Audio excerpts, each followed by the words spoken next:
Be ready. 5 seconds.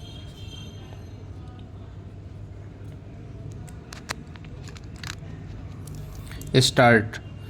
On behalf of the Government of India and on my own behalf, I have great pleasure in welcoming you all to this symposium.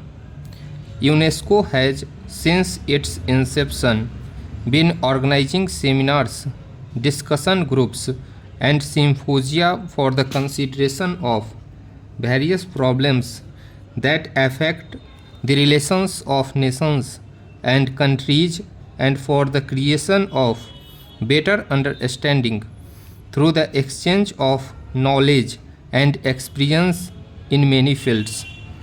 This symposium is concerned with an even more fundamental issue. Today, philosophers of the East and the West have met to discuss the concept of man himself. Who can deny that this issue is the basic one of the modern age, and on its satisfactory solution depends the future of man? I am therefore especially happy to welcome you here to this ancient land of philosophers and seers. I earnestly hope that the spirit of India, with its long traditions of wisdom and spirituality, will inspire all your deliberations. In the last 6,000 years or more, the human being has traveled over a vast region from his early beginnings in primitive society. This period has seen man overcome many hidden obstacles and meet the challenge of inanimate nature and the animate world. In spite of all the vicissitudes which man has had to face during this period, there has, on the whole, been continuous and steady progress in wresting from nature some of her greatest secrets. Veil after veil has been torn apart from the hidden face of nature, and secrets that are still unknown are yielding to his quest. While man's triumphant progress in unveiling the face of nature has been steady and continuous, can we say with equal confidence that he has succeeded in unveiling the lineament of his own self?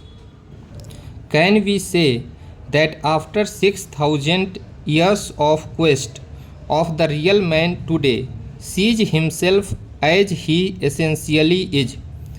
I think you will agree that we have to make a sad confession in this matter. The mirror that man has fashioned reflects all aspects of the world, but not his own inner self. We have to admit that man has not yet been able to form a clear picture of his own nature. The secrets of the universe are clearer to him than the secrets of the self. For some 3,000 years of more, philosophers have again and again asked what man is, whence he comes from. The basic issue before you is the consideration of this problem. You have met to discuss the concept of man as it has been enunciated by thinkers in the East and the West.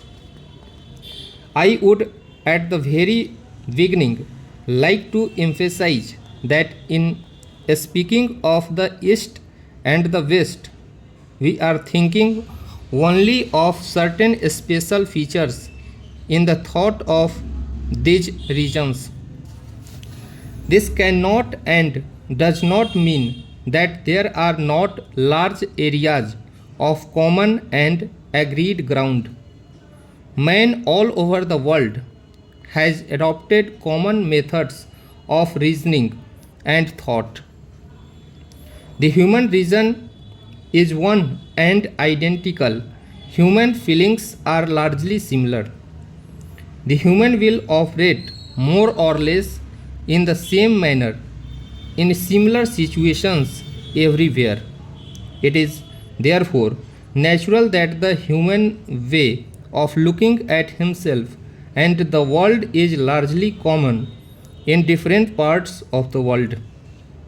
Their attitudes towards the unknown mysteries of existence are also largely similar.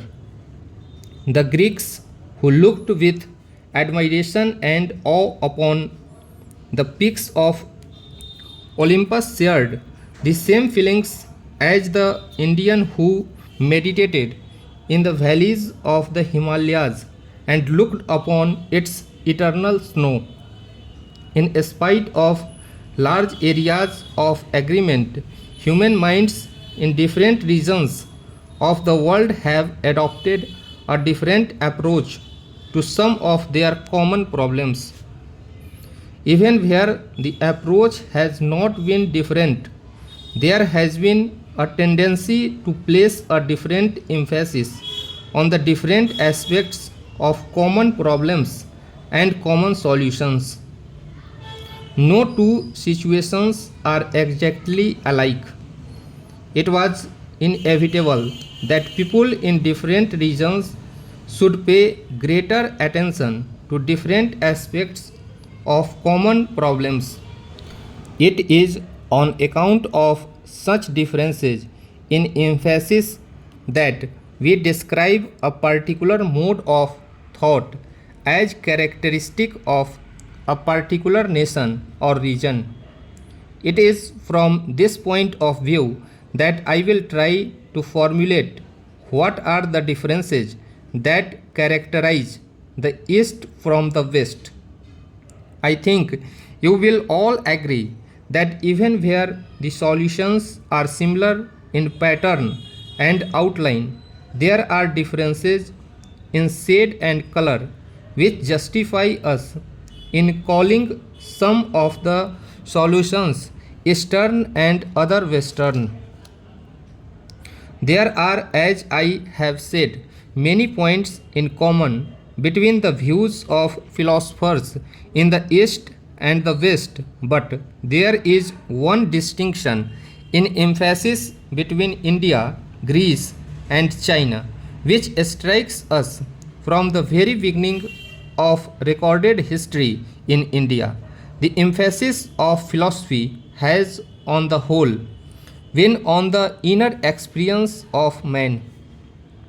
Philosophers here have sought to understand man's inner nature and, in this pursuit, have gone beyond the regions of sense, intellect, and even reason. Stop.